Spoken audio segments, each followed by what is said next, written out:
चलिए इस वक्त की बड़ी खबर आपके लिए रेवाड़ी से आ रही है। बता दें आपके लिए, देश की अर्थव्यवस्था चौपट हो चली है, जिसके चलते मजदूर पलायन करने को मजबूर हो रहा है।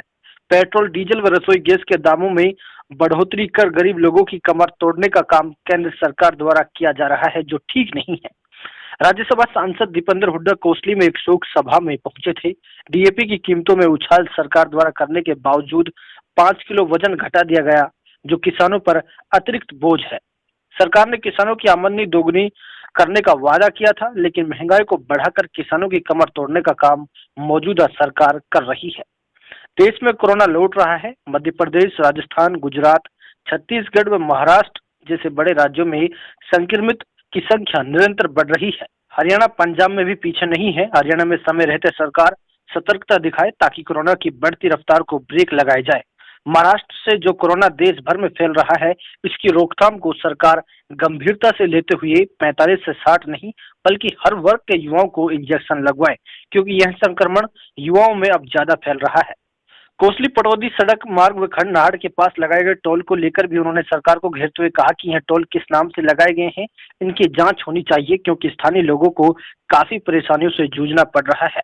सरकार द्वारा जो अतिरिक्त टोल लगाए गए हैं, उन पर स्पष्टीकरण देते हुए बताएं और इन टोलों को तुरंत प्रभाव से हटाया जाए। आप देख रहे हैं रेवाड़ी से महेंद्र भारती की ये खास रिपोर्ट। लगभग आज जो है सामाजिक कार्यक्रम थे। एक तो हम स्वर्गीय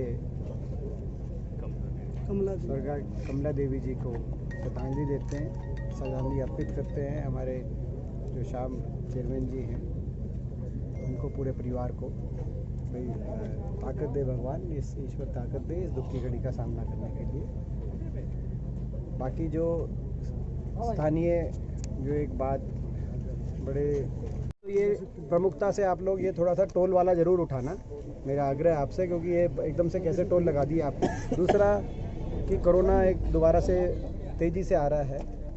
इसमें मध्य प्रदेश, महाराष्ट्र और गुजरात, इन 3 राज्यों से बहुत ज़्यादा केस सामने आ रहे हैं। तो छत्तीसगढ़ में तो लॉकडाउन ही हो गया, तो नीचे से आ रहा है, मतलब हमारे हरियाणा के नीचे से, दक्षिण से, हरियाणा के दक्षिण के राज्यों से, और थोड़ा सा पंजाब और दिल्ली में भी। तो हरियाणा में समय रहते सरकार सतर्कता दिखाए, जो भी कोई प्रिकॉशन लेने हैं, जो भी कोई जो टाइमली जो कार्रवाई करनी है, टाइमली कार्रवाई करे।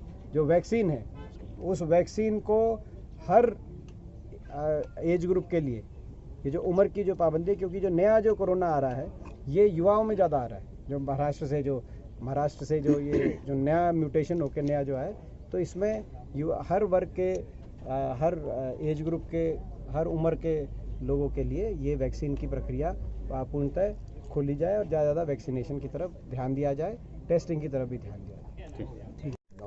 देखो, जहाँ तक वो आपने मेरा देखा होगा, राज्यसभा में सारी बात मैंने रखी कि जो आर्थिक विकास दर है, जो नई सीरीज़ के आधार पे 10 साल यूपी के समय 11.3% पे आर्थिक विकास दर दौड़ रहा था, वो अच्छे दिनों का वायदा था, उससे अच्छा होता नहीं तो कम।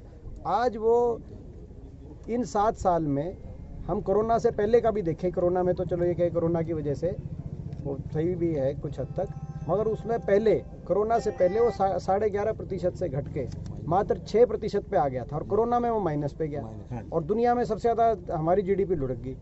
तो अर्थव्यवस्था इस दिशाहीन नीतियों की वजह से, सरकार की नीतियों की वजह से इतनी खोखली हो गई थी कि कोरोना आते ही दुनिया में सबसे ज़्यादा हिंदुस्तान की अर्थव्यवस्था लुढ़की। दुनिया में सबसे ज़्यादा बेरोजगारी हिंदुस्तान में हुई कोरोना के समय, जो है ये एक बड़ा चिंता की स्थिति है।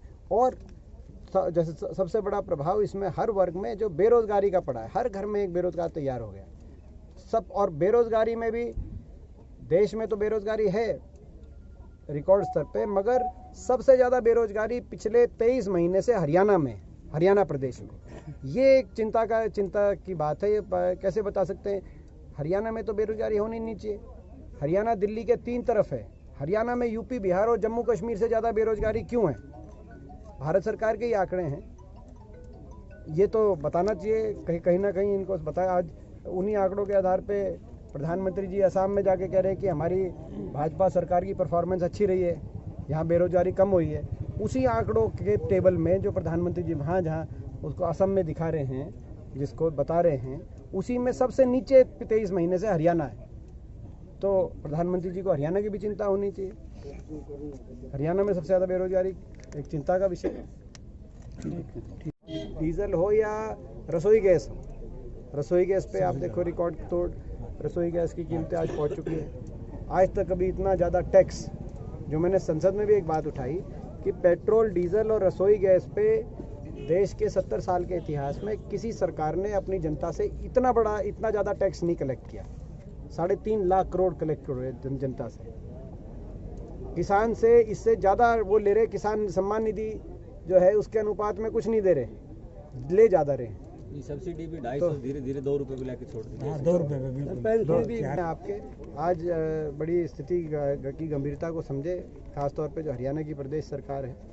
आज हरियाणा की अर्थव्यवस्था चौपट हो गई। आप बावल के क्षेत्र में, आज रंगा साहब भी आए हुए हैं, बावल के क्षेत्र के अंदर आप जाके देखें, अर्थव्यवस्था ऐसी चौपट हो रही है, पलायन हो रही है, इंडस्ट्रियल फैक्ट्रियाँ बंद हो रही है बावल के अंदर। या यहाँ तक कि कहते हैं हीरो होंडा में बच्चे निकालने का काम हुआ है, मारुति के अंदर बच्चे निकालने का काम हुआ है, शिफ्टिंग की बातें चल रही है।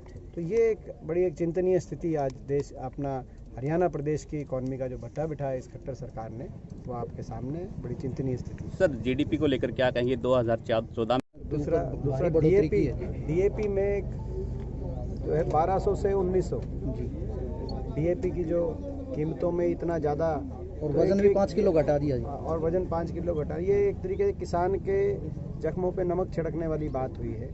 वायदा तो था किसान की आमदनी दुगने करने का, मगर किसान का खर्चा दुगना हो गया। डीजल का रेट दुगना से ज़्यादा हो गया। पिछले अगर हम 2014 से लेकर अब तक देखें, या 2016 में जब ये कहा था कि आमदनी दुगनी करेंगे 22 तक, तो क्योंकि 22 तो आ गया, अब एक सीज़न के बाद 22 आ जाएगा, तो तब से लेकर आज तक देखें तो डीजल दुगनी होगी।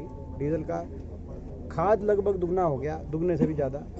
तो खाद, डीजल, यही किसान के खर्चे होते हैं। और न्यूनतम समर्थन मूल्य उस अनुपात में बढ़ाया नहीं गया, उसमें तो मात्र 2-3% हर साल बढ़ोतरी ये कर रहे हैं, जो महंगाई दर से भी कम है।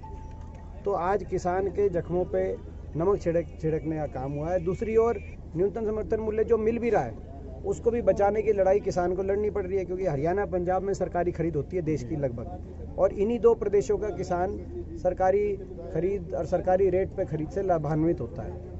यहाँ पे सिस्टम है शुरू से मंडियों का, और जो ये प्राइवेटाइजेशन की तरफ ये बढ़े हैं, तो आने वाले समय में इन 2 प्रदेशों के किसान को सबसे ज़्यादा इसका नुकसान है। तो इस बात को लेकर बड़ी चिंता है। सरकार स्थिति गंभीरता को समझे। एक तो ये डीएपी की बढ़ी हुई कीमतों को वापस ले, मगर हमें कोई उम्मीद तो है नहीं कि जो ये वापस लेने वाली सरकार तो है नहीं। आप देख रहे हैं इसी तरीके से आपने महंगाई की बात करी, ये तो किसान की एक बात